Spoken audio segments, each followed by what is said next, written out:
Hello, everybody. My name is Paul B.J. Ransbury. I'm the CEO of Aviation Performance Solutions. It's just a great honor to be here today with fellow experts in upset prevention and recovery training as another episode of our UPRT Experts Corner. And just as a reminder, this event is going out today on LinkedIn at the event titled Learn to Turn, Laying the Foundations for Proper UPRT Skills. It's also going out on our YouTube channel, Facebook, and Twitter. For today, we're excited to have a couple experts here, but most importantly, we have our feature expert, Rich Stowell. And before he gets introduced by Randy, Randy is the Vice President of Training at Aviation Performance Solutions. And Randy has a very strong history in this area, 35 years of professional aviation experience, CFI, MEI, II, three-time Master CFI, which I know that Rich appreciates since he was a key part of the development of that program. He was also part of international working groups on developing upset prevention recovery training that ultimately led to the manual on airplane upset prevention recovery training being issued by ICAO a number of years ago. Over 13,000 hours, multiple jet and turboprop type ratings, and just an all-round great guy training hundreds of pilots. And in fact, he originally started the Eclipse upset training program in the L-39 many years ago. And Randy, how many years now have you been with APS? Remind me. Is it 6, 7, 8? Coming up on my 9th year, but because you and I worked together for 3 years with ICATI, it seems so much longer. Awesome. Okay, well, tell you what, let me hand this over to you to introduce our special guest today. And he is a special guest, BJ. Rich Stowell, I became aware of, I think, in 2006 when we became named as the FAA's CFI of the Year. He has been working in the same area of aviation safety that we have been interested in at APS since our work in this area. And to emphasize that, every APS instructor is issued a copy of stall spin awareness and emergency maneuver training when they begin their training, both authored by Rich. Rich and I both got involved, started flying about the same time in the 80s, but Rich really became an expert in spins and has written and presented extensively on the subject. It makes me dizzy just thinking about the number of spins he's done over his life. He's done videos for the FAA, and so we were very excited when Rich reached out to us about this program and asked if we would help raise the awareness, and we of course are happy to, because it's right in line with APS's purpose of we help pilots bring everyone home safely, and that's exactly what this Learn to Turn program is about. So welcome, Rich. Yes, thank you, Randy. It's great to be here again, and welcome everybody. A lot of familiar names, people that are on today from around the world who I've either interacted with at forums or even shared the cockpit with. Many of you are actually early supporters of Learn to Turn, so I appreciate you being here today. Thanks, Randy. You're quite welcome.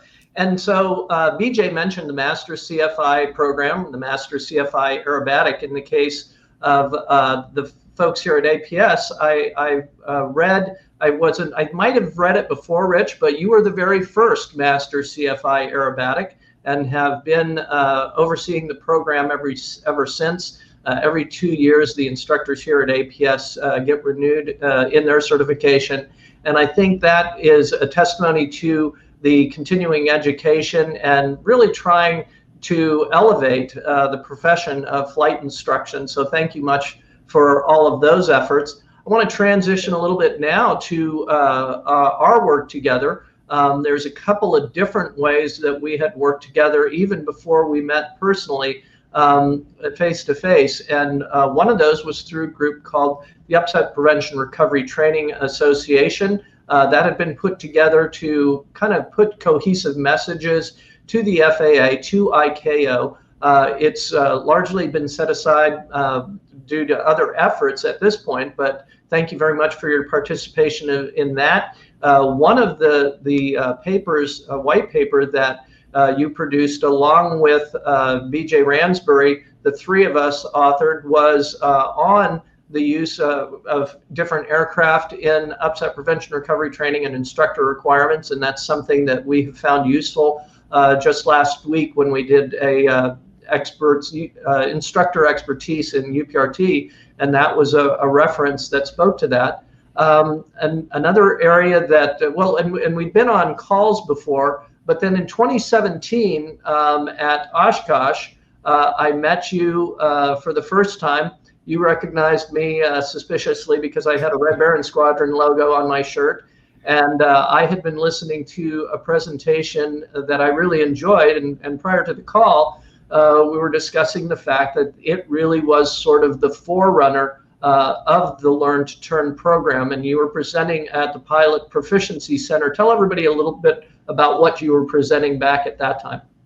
Yeah, so at that time it was probably version 2.0 or maybe even 3.0 of a Learn to Turn presentation that I was giving to different pilot groups, and actually had tested it with a couple of other flight instructors in Massachusetts and California and Wisconsin. And we were just sort of dabbling with, well, how do we bring this Learn to Turn idea to pilots? And thanks to Pilot Proficiency Center and Billy Winburn at Community Aviation that same year, we tried to put together a very basic stick and rudder component that we could add to the Motion Redbird simulator. So we were trying out Dutch rolls in the simulator. We were trying out even chandelles for that matter, because the Motion simulator allowed us to do some of those things once we got it tweaked up to represent those a little bit more accurately. And then the talk that you attended was part and parcel of doing that. So it was really kind of laying the foundation, and a lot of this stuff percolates for years.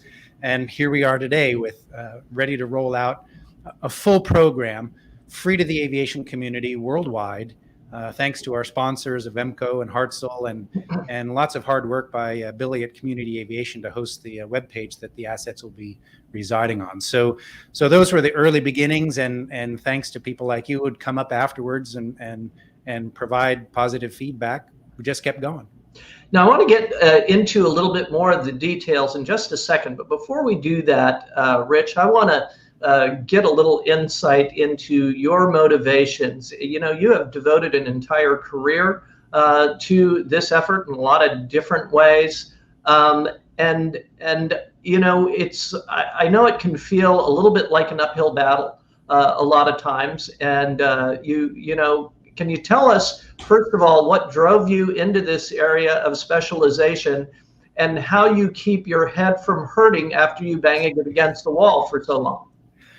Well, part of it is I learned to fly because I wanted to try aerobatics. And so as soon as I got my private, I found an instructor in a decathlon, and she taught me the basic aerobatics, and I competed a little bit in the beginning. And then the opportunity came up at CP Aviation in Santa Paula to actually head up an aerobatic department. And at the time because I was relatively new coming out of the primary training part of it and getting into the aerobatic part of it, I was learning a lot of things. I was drinking out of the fire hose once you start learning aerobatics and competing and getting critiqued and things like that. And I'm going, gee, there's a lot of stuff here that sure seems like it would have been applicable, or at least good to know back in the primary training side of things. So that's where the whole emergency maneuver training part of it came from. There was an existing program at Santa Paula that sort of formed the foundation, or at least the skeleton, right?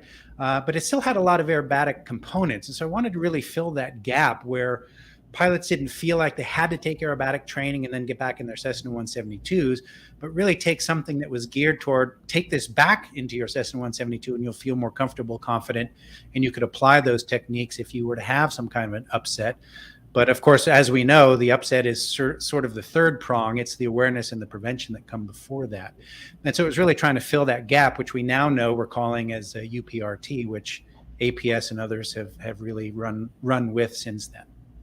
Well, I think we had two things in common. If I'm not mistaken, your degree was in mechanical engineering. Is that correct? Yes. And I had a technical background in aerospace engineering, and then we both probably saw things in aerobatics, which I was teaching back in those days as well. I did 500 hours in the back seat of a decathlon, so I'm right there with you, buddy.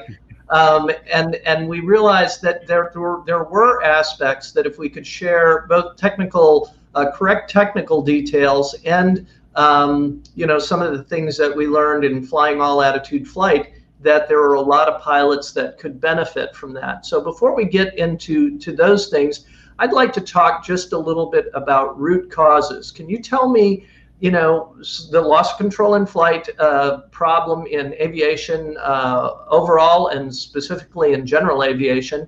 It's been the leading cause of fatalities for decades now. What are your thoughts about how that is founded? And I'm sure that Learn to Turn is focused on trying to eradicate some of those root causes.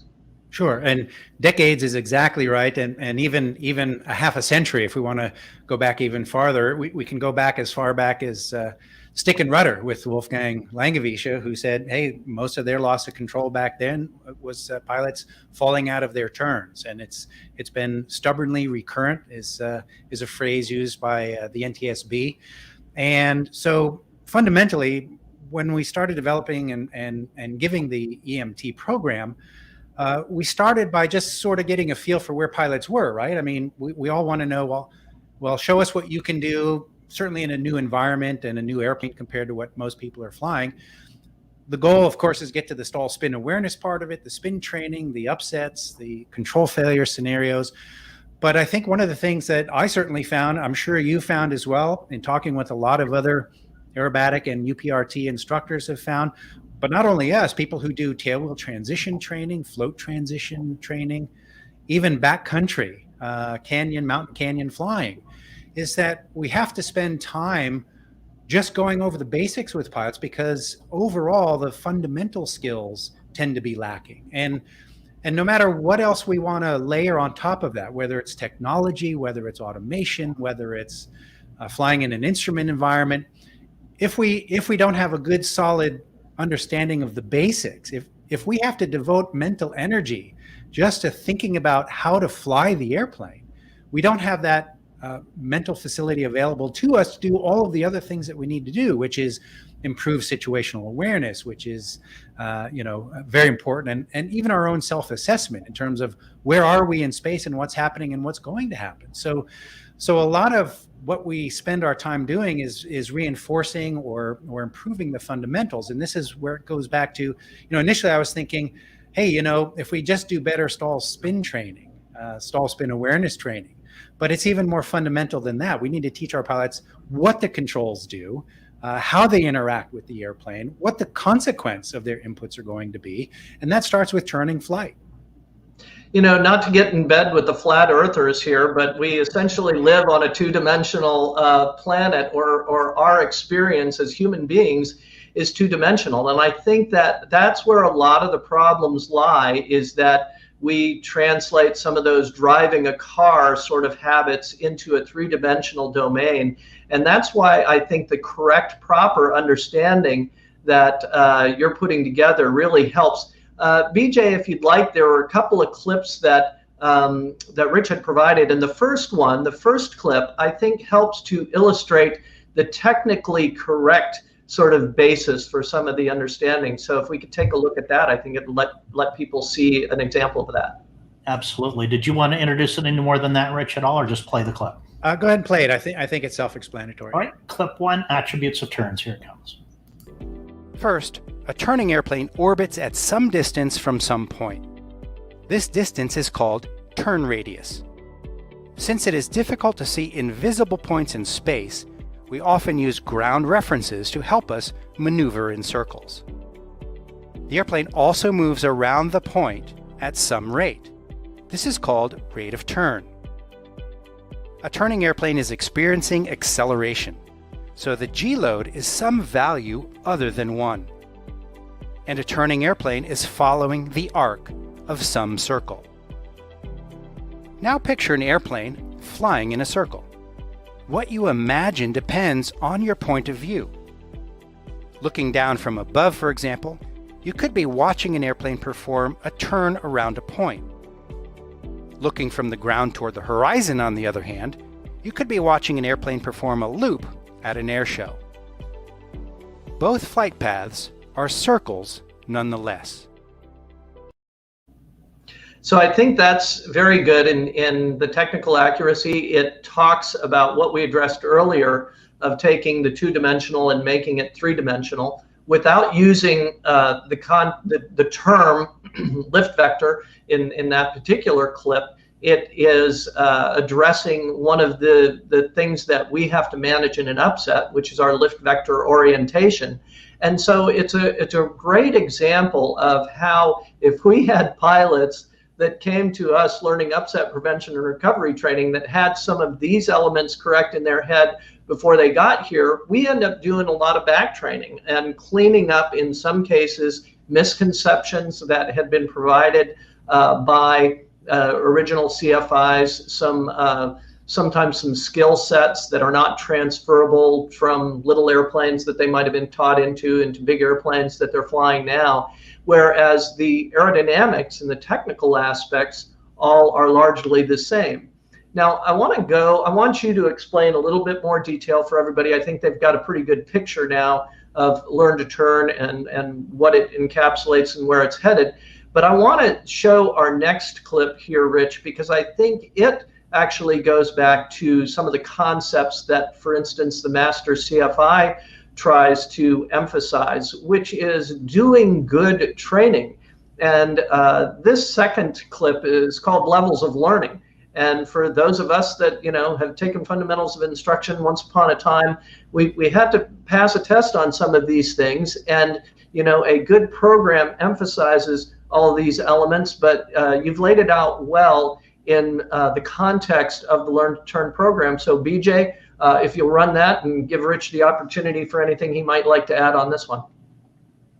Sure. And I'll just add that we all go through those fundamentals of instruction, and it's even laid out in the FAA flight instructor handbooks and things, the levels of learning, but it's always done in a broad or conceptual format. There are never any examples of, well, what does that mean to us if we're teaching stalls? How do we know we've moved from one level to the other? And so what I tried to do in Learn to Turn, and these clips come from the webinar asset. There's a webinar recording that's one of the 6 assets that are available in the program, is to show maybe a concrete example of what it means as you move through the different levels of learning and how you know you've reached the correlation level. So BJ, over to you. Let's revisit the levels of learning in the context of turning flight. Here's the horizontal component of lift mantra again. Watch this airplane.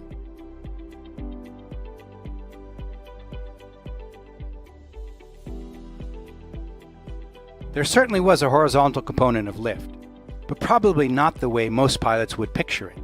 In this case, the pilot established a bank and then pushed on the elevator not only to change the magnitude of lift on the wing, but also to change from which side of the wing it pointed.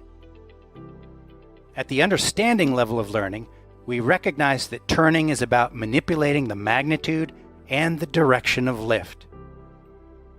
At the application level, we realize that we must apply the elevator correctly for the desired performance, regardless of the angle of bank. And at the correlation level, we see the underlying code. We bend or straighten our flight path with elevator inputs. Moreover, turn performance can be summed up as airspeed plus G-load equals curved flight.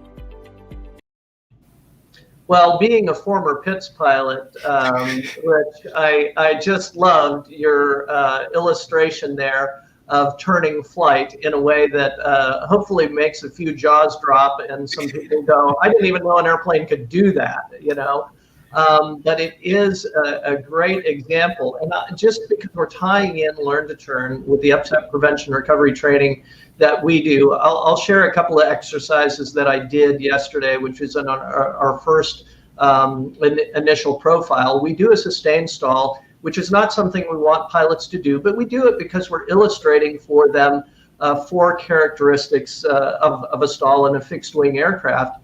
And after we show them that there's lateral stability, which a lot of them are unaware of because they won't see it in a simulator and they aren't required to be shown that in regular licensing training, and they agree that, it's laterally unstable, I'll say, now what's the airspeed? And the stall speed in the extra that I was flying, is about 60 knots, and we'll be up at 70, 85 knots, 10 to 25 knots above the 1G stall speed.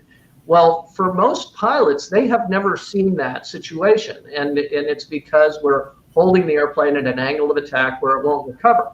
So the very next exercise that we do is we do a slight ballistic arc where we push over and we reduce the G on the aircraft and therefore the angle of attack required, so that we are able to get the airspeed down to 5 or 10 or 15 knots below the 1G stall speed. Again, they may never have seen that. And so back to back, we have an illustration of a concept that most pilots memorize when they're taking a written test.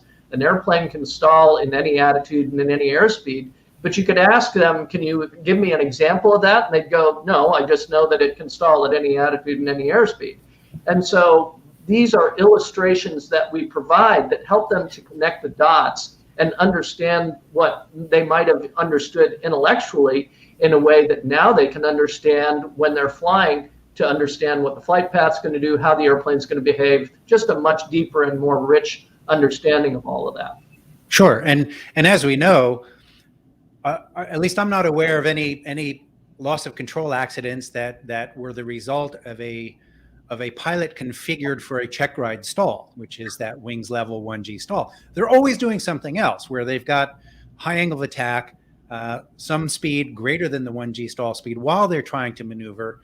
So they might be in a different attitude, of course, and under a little bit of stress because maybe they've overshot their turn to final, whatever it might be, multiple distractions. So a lot of things going on in the cockpit compared to that wings level Checkride stall. And the other aspect I think that goes along with what your demonstrations are about, you're actually demonstrating turning flight, and your unloading, that's a vertical turn of a type, right? And so the correlation really is that the elevator is a multifaceted control.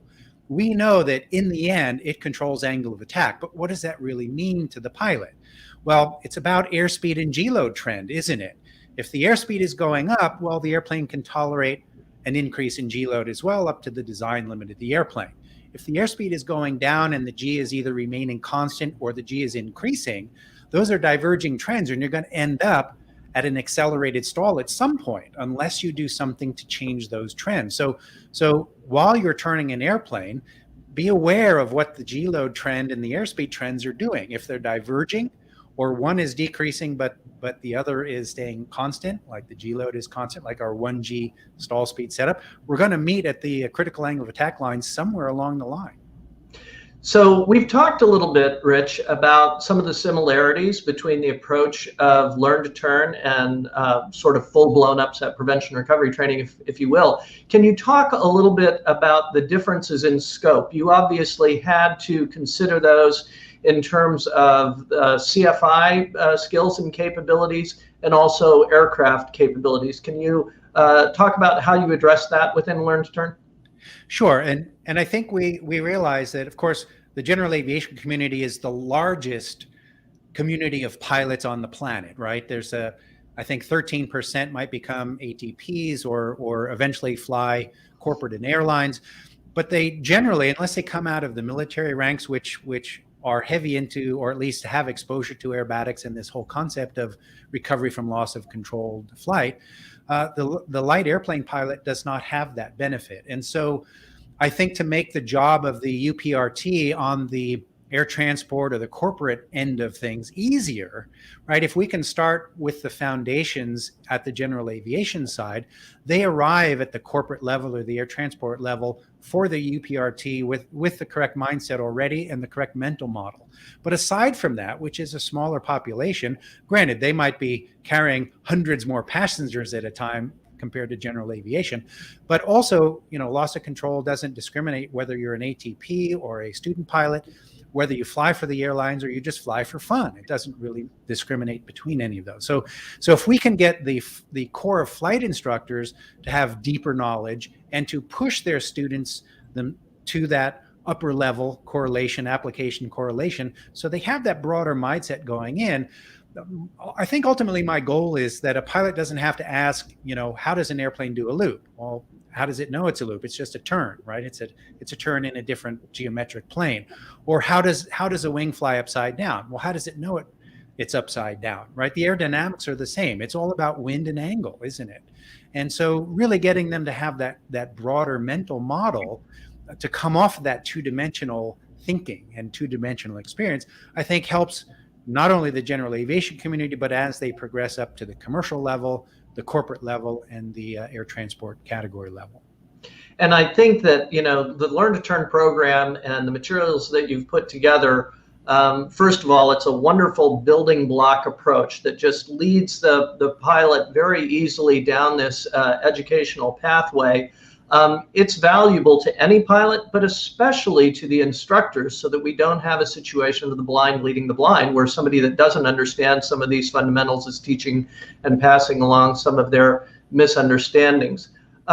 So let's go on now to an important aspect that I was really, as I was going through this extensive booklet that you have put together in support of this program, as I'm getting to the end, it had something that I think is missing all too often, and it's clear your experience in working with the general aviation community and all of the pilots that you've flown with firsthand comes into that. But you have a section towards the end about pilots' attitudes, about their motivations, about the development of proficiency and helping them to develop a plan, as opposed to just ending as sort of a technical or academic sort of textbook. So talk to us about what you think a pilot's proper motivation ought to be if they want to keep themselves safe and make themselves a better pilot. Sure, and I think overall, pilots as a group are motivated to fly to begin with, and they come into aviation motivated to learn. I'm generalizing, I understand that, but that's been my experience interacting with lots and lots of pilots. The sense of accomplishment, and unfortunately the way our training system is set up is we sort of spit them out at the end, and then it's now what? And we don't do a very good job of fostering the motivation to do the what's next. And oftentimes the what's next is, well, I'll get the next rating, or I'll do the next transition to whatever it might be, from a 172 to some other type of an airplane. But really, I think we can do a much better job of really harvesting that initial mindset, which is, I want to learn, give me the information. And if it's good information, they want to keep at it, right? And so we need to do a much better job of helping pilots self-assess, and that's one of the 5 elements that the NTSB identified as a pathway to help reduce loss of control is self-assessment. But we don't really do that. We don't teach pilots how to do that. We teach them how to satisfy the Checkride requirements, and that's it. And we spit them out at the other end. So I wanted to add in a couple of chapters on the training mindset and the training exercises, and really help pilots along the path that I think they initially came into aviation with, and say, hey, you can learn how to self-assess. You can get an instructor to be a coach as long as you're working as a partnership towards some kind of an end goal. And I think if we do that, if we foster that, first of all, the instructors have to learn how to do that, and then pass that on to the students. They can become better long-term, lifelong learners in aviation, and really sort of explore a whole lot of different ways of doing things in aviation. Yeah, it's amazing how little is actually required. Certainly for CFIs, they've got to do instructor refresher every couple of years if that's the route that they go. But for pilots, the biennial flight review, which is, let's say, inconsistently applied probably as a minimum, there can be sort of a what do I do next for pilots. I literally had one of our sales representatives ask me today, so when do we recommend our training? Is that before the private or after the private? And our answer is, we like people to concentrate on getting the license, although they have the stick and rudder skills to begin learning some of these things prior to that, and certainly Learn to Turn can be applied at the licensing stage. But we like UPRT after the private license, because then there is like, what do I do next? We take them out of a structured program and then just let them run wild. And we don't need feral pilots. That's part of the problem. Well, all right. I will. I've been asking all of the questions. I'll leave the floor to you, Rich. Is there anything else that you would like to tell the folks about the Learn to Turn program, or that you'd like to say before we get to our questions? Yeah, sure. So just to kind of give a broad summary of the program, there are 6 different assets. There's the e-booklet, which is sort of the primary asset. It's got 98 pages of stuff in there.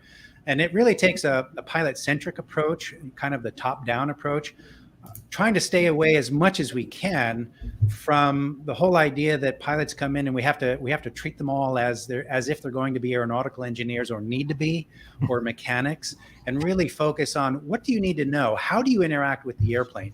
If you do this, the airplane's going to do that. The flying doesn't happen to you, right? I mean, we all listen to pilots say, the airplane stalled or the airplane spun. Well, did it really? What was the pilot's role in all of that, right?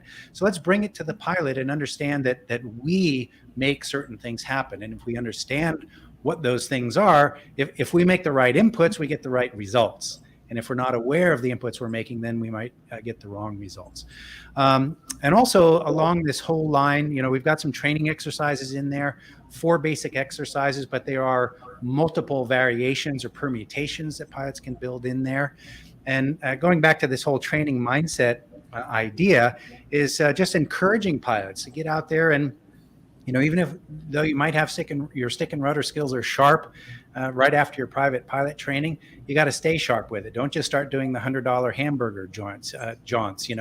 Always have some kind of aspect that you're practicing, even if it's just holding the airspeed within 5 knots, right? To practice something, right? And oftentimes we look at flying as if it's different psychologically from other things, and it isn't. The same psychology, sports psychology on how to become better athletes applies in aviation.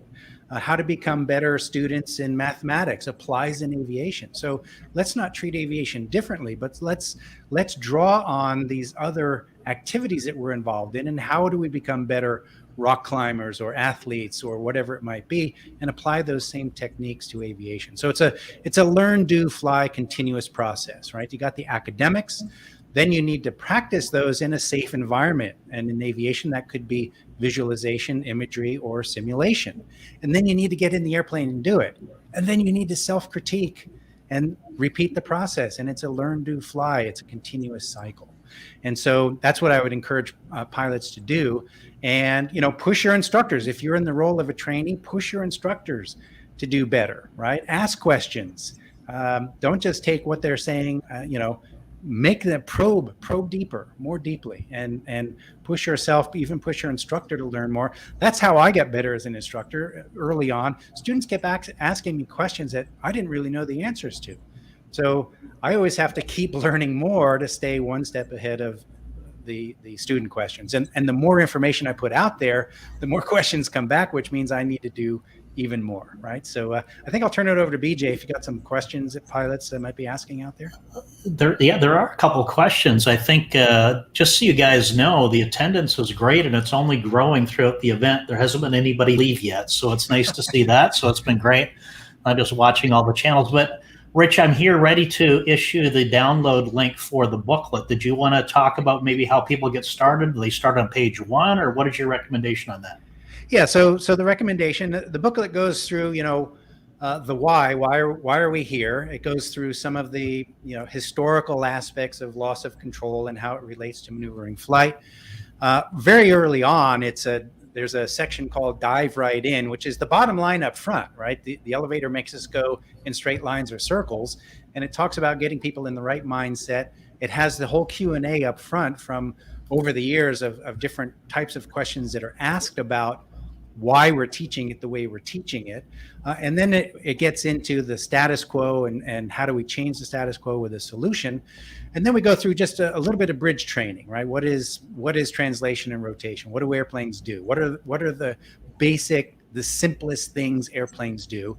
How do the controls work? How do we interact with the controls? And then talks about turn performance in the horizontal, in the vertical, in the oblique, ties all those together. Then we get the pilot in control, which is about mindset, training exercises, how to go about improving your training and maximizing your training time. And then we've got all the back matter support stuff. There's a couple of mental exercises in there, or, sort of going back to the Einstein, well, what if, and trying to get people to really think about things, even if it's right or wrong, but at least that's how we learn, right? We need to take the risk for new learning, right? There is that. Don't stay in your comfort zone. Stretch it out and come back, and you'll find your comfort zone is even more comfortable, and your operating envelope's even broader than that. The other thing I will say, again, I've been pleasantly surprised, as I've put all this together. We've got 30 early supporters in addition to Avemco and Hartzell as the sponsors, and they include people like APS and others who are on board here, government entities like the FAA Safety Team and the Idaho Division of Aeronautics. We've got the AOPA Air Safety Foundation and EAA. So this is a pretty broad reach. The two aviation flight instructor organizations, SAFE and NAFI. There's several college aviation programs. All have signed on as early supporters that as soon as this is out there, they're going to spread it out, to their trainees. So it's been very energizing. And Randy asked early on, why do I keep? Once you get behind the boulder and you start pushing it up the hill, you realize if you stop pushing, it's going to run you over. So I don't want to have to get a real job, so I'll keep pushing it up the hill, and folks like you and the others who are on today who are helping out with that's energizing for me, and so we'll just keep going. So BJ, I've said enough. Over to you. Yeah, no, that's really great. And Randy, I'm just sitting here looking at all the amazing resources we have, actually several of which we've drafted together with Rich. For example, Rich, the ICAO manual and upset training came out in 2014, and it wasn't too long after that together we really wrote a supplement to it, which would help articulate or maybe talk about how to implement some of those solutions in either a more comprehensive way or using safe training platform. So anyway, Randy, I'm just sitting here looking at the list. One thing I was thinking about is what a great compliment to what Rich is doing, and I don't think it competes in any way because it's also free, is the APS free UPRT Insights course, which I think is a kind of another approach to a similar topic. Should we put that link out, or what do you want to do? Well, we might as well. We got everybody's attention with the word free, and I think it's just more information that is aligned with the principles that Rich is sharing. And so I think that most people that would enjoy one would enjoy the other, BJ. Well, good. Well, let's do that. I just pushed it out on LinkedIn, which again is our primary channel here that we're monitoring, but I'm seeing comments coming in from YouTube and Facebook as well. So let me go ahead and bring this question up by, where is it here? Just one second here. George Kuma. So Randy, I think you will know. I'm going to go ahead and bring his question up, and this is going to get into some technical consideration. And George's question is UPRT on a multi-engine airplane, how feasible is it? So I'll open it up to the experts. Go ahead, guys, talk about that. Well, first of all, George is from Cyprus. It's nice to have you on the call, George. George is an Airbus pilot, but does a lot of instruction in other aircraft as well. And so for us in UPRT, I'll start first, Rich, and I'll hand it over to you. We're trying to provide principles that are transferable. It's one of the basic concepts. So while we might, for instance, illustrate a slipping or skidding stall in an extra 300 by utilizing rudder, we can explain to people that in a multi-engine airplane, it's much more likely that they're going to have that type of asymmetry or side slip present in a stall from an asymmetric thrust or an engine out situation, and the behavior will be very much the same. Now, we are not advocates of doing upset prevention recovery training in a multi-engine aircraft because it doesn't provide the margin of safety that we would like to have to make sure that the things that we can get into, we can get out of. So that's not the point. The point is to teach skills and the various academic foundations in a way that can be done safely, but the knowledge can be applied in a multi-engine aircraft. Rich? Yeah, I agree. The fundamentals are the fundamentals, right? And there may be some nuanced differences as you move to different to different platforms. But aside from, needing an aircraft like an aerobatic capable aircraft to really experience the the stressors and the novelty and the startle factor of being upside down and going through the recovery. What you can take certainly into a single engine airplane that's not approved for intentional spins, or the multi-engine airplane, which has a much narrower operating envelope, is the awareness and prevention part of it with you. You can also work on scenarios where you break the scenario as soon as the awareness kicks in, and you say, okay, this is where I am. If I proceed to the next level, this is the trouble we can get into. So I think there's, you can build programs around different platforms, but understanding how you might apply techniques and the fundamentals to the different aircraft. Awesome. Great, guys. Just want to let you know we're truly worldwide. I just see somebody logged in from Hong Kong. We had somebody from Australia. So great. So before I go to the next question, it's just some kudos here for Rich. I think some of your past students, maybe Rich, James Sistoni, if I'm pronouncing that properly. Jim, right. Philip Lightstone, very complimentary comments that are in the LinkedIn channel. I'll let people read those. But of course, Rich is an expert, an amazing instructor. So that just verifies it with those comments. So thank you guys for posting those comments. Sure. And I think an important thing there is that I hope I've been consistent throughout the years, which means if you, as an instructor, if you learn it correctly the first time, it is enduring, right? You might find different ways of approaching students with the same material, but those basic elements remain the same. And I think this goes broadly for all flight instructors. If we can really get those foundational things that are true, we know are true, historically true, experimentally true, right? Through research, and start there, and then we can talk about variations on the theme as different airplanes come along. Yeah, absolutely. And on that original question is one of the reasons APS integrates advanced simulation is to be able to transfer this type of training into the multi-engine environment in a safe manner. Okay, here's a really good question. I'm going to bring it up. I'd love to answer it myself, but I'm going to give it to you guys. I'm going to read it to you so you have some time to think about it. And it's from Alexander. This is a very fair question. He says, I'm a little surprised you recommend completing UPRT training after earning a PPL. Can you expand on the reasons? And his rationale, if we're trying to lay down a solid foundation for UPRT principles, education, prevention, why not start sooner rather than later? And I'll just stop there. And for you guys to take a run at it. Go ahead, guys. Oh, you want to go first, Rich, or do you want me to let? Yeah, sure. So it's that double-edged sword, or mixing metaphors here, chicken and egg kind of thing, right? So in the perfect world, a lot of this would be integrated right at the private pilot training level from day one. And an excellent resource that I think continues to be underused in primary training is actually a very good advisory circular from the FAA, and that's the stall and spin awareness, AC 6167, whatever the current version is. Even though that's required training at the PPL and other different levels, oftentimes it's not really integrated in, and in the perfect world it would be. So one of the things we're fighting against is, at least from my perspective, I usually make that same recommendation. Come to me after you get your private, because I don't want to confuse you with what you have to say and do to pass your check ride. And that's the last thing I want to do. But at the same time, we have to find a way to trickle this information down into the flight instructor core so that it's being done at that level. So that when they come to us, right as the ink is drying on their private pilot's license, say, I'm ready to go. I understand turns. I understand angle of attack. Now we can hit the ground with our feet running, and we don't have to do the back training that Randy was talking about earlier. Randy?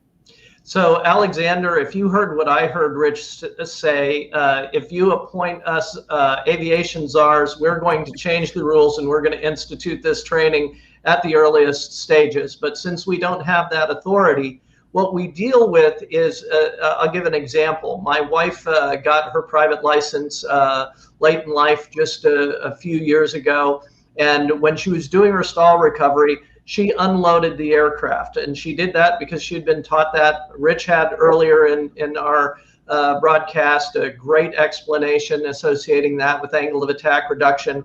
her designated pilot examiner was in her 70s, and that means that for decades she had had a paradigm that said that one of the objective stall testing criteria was minimum loss of altitude. So if we were trying to teach principles that say reducing angle of attack means you go forward on the yoke as opposed to minimizing altitude loss, the yoke has to come back. You know, our students have to work within a system that is unfortunately one of the areas that Rich's Learn to Turn is trying to educate. This should not be restricted just to student pilots and instructors. There are regulators out there that do not understand the way controls work. And not to pick on the FAA, Rich has done a lot of support for them. But in the very briefing that I met Rich in 2017, he used an example of an illustration from an FAA handbook that showed the controls in the wrong position for the phase of flight that they were describing. So, you know, we have to be realists about this. And you're absolutely right, Alexander. They would, you know, we would benefit at the earliest stages, but concentrating on getting folks past that licensing hurdle seems to make a lot of practical sense. All right, guys, great. I'm just looking at, are there any more resources you want to put out to everybody? I know we're getting up to the 46-minute mark. Totally up to you guys how you want to handle the close of the event today. What do you recommend, Randy and Rich? I recommend that folks go to find information on the Learn to Turn course in the way that Rich is going to tell them to do so now. Yeah, so of course, if you download the APS version of the e-booklet, and some of you already have your own versions because you are early supporters as well, there is a link in there that will be active on Friday, 2 days from now, to communityaviation.com/learn-to-turn. There is that link in the e-booklet, and that will take you to a dedicated web page that has all 6 of the assets. And the assets, like I said earlier, include the booklet. It includes the webinar recording. There's a 12-minute video that has some in-flight footage mixed into it as well. There is a graphic supplement that takes all of the graphics, or some of the relevant graphics anyway, out of the booklet and blows them up so that, you know, maybe an instructor and a student can use them to facilitate discussion in the classroom. And Billy Winburn at Community Aviation is also working on how to set up your home sim, your home PC sim, to run through the various exercises. He's included some exercises out of the FAA training handbook as well that pilots should be familiar with before you go try them in an airplane. So that's probably the best way. Download the booklet, follow the link, especially on Friday when that's all live. And any questions, you can reach out, I'm sure, to any of us at any time, and we'll do our best to answer. Also, BJ, I want to mention one more thing. In terms of your resources, the other project we were all involved in with Janine Koshin as well was we went out of our way and provided our own draft of the upset prevention and recovery training chapter in the airplane flying handbook. Some of those elements actually made it into the book, which I'm glad to see. Right, so that was a project that we took on and just threw it out there to see what might happen with it. Yeah, it was a number of attempts to do that, Rich. So I'm glad to see some of that stuck when we threw it against the wall. So that's great. Well, good. Well, I put out a link there just if anybody wants any more questions or information on the webinar today, or to reach out to APS, for example. If you want to speak to Rich, certainly reach out to him directly, or if you fill out that contact form and a question for Rich, we'll make sure that he gets it. So don't be hesitant to ask any questions. And I believe at that point, we're now approaching the 50-minute mark. Why don't we go to closing comments with you, Randy, then you to Rich, and we'll close it up there. Randy? Three last thoughts. One is that Rich said, you know, it's not the airplane that does things, it's the pilot that controls the airplane. For the students that might be listening, be your own advocates. Don't let your instructor, you know, tell you how to do it. Take control and try and steer your own training, and this Learn to Turn effort will help you to do that. The other thing is that the exercises that Rich has described today are very thoughtfully laid out And guess what? There'll be a lot of fun to do because, you know, we all like challenges. And so there's that. And then the last thing is I told BJ just before we started that this was going to be easy to do with Rich because he's such a polished speaker, and he's only proven that to be the case. Well, thank you so much, Randy and BJ, for giving me this platform. Just a day and a little bit more than a day out from the launch of the program. Thanks to everyone out there for tuning in today, for your support. If you like what we're doing with Learn to Turn, pass it on, spread it out there. Let's, you know, we can make this a grassroots level, right? And the more we spread it out there and more we get people involved and engaged with this type of learning, I think the better off we're all going to be. So that's what I'll say is just thank you so much, everybody, for the support and the encouragement, and I'm energized. That's wonderful. That's a great way to close it up, Rich. And remember, the purpose of APS is that we help pilots bring everyone home safely, and we can only do that with pilots seeking to find and improve training and solutions to this really major threat that we have in aviation, which is loss of control in flight. So with that, I'd like to thank everybody that's on the channel here today. There's quite a number. We haven't lost anybody. Thank you, Randy, and most importantly, thank you, Rich, for your time today. It's been a real pleasure, as always. Take care, everybody.